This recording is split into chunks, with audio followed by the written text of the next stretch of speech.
Hello বন্ধুরা, তোমরা সবাই কেমন আছো গো? বলো তো আমাকে একটু। আমি কিন্তু খুব ভালো আছি মায়ের কাছে এসে। অনেক দিন পর আমি আমার মায়ের কাছে এসেছি।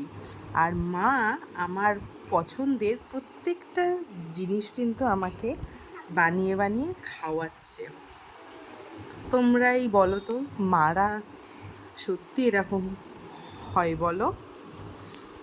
যতই মেয়েরা ভালো থাকুক শ্বশুর বাড়িতে গিয়ে, কিন্তু মায়েদের কাছে মেয়েরা কিন্তু এখনও সেই ছোট্টটি থেকে যায়। সেই জন্য মা জানে যে আমার মেয়ে লুচি আর এরকম কষা কষা মাংস খেতে খুব ভালোবাসে। সেই জন্য ঝটপট আমাকে আজকে বানিয়ে দিল।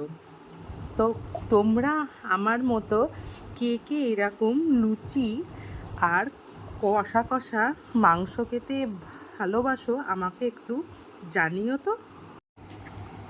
লুচির সাথে মাংসর একটু কষা কষা নিয়ে জাস্ট আমি মুখে ভরে আমি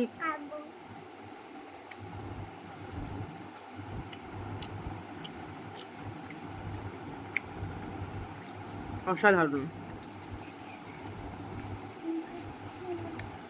তো চলো ঝটপট করে আমি খেয়ে নিই। আর তোমাদেরও যদি ডিনার না হয়ে থাকে তোমরাও ডিনারটা করে নাও। তো চলো, আমি কিন্তু আর বেশি কথা একদমই বলতে পারছি না।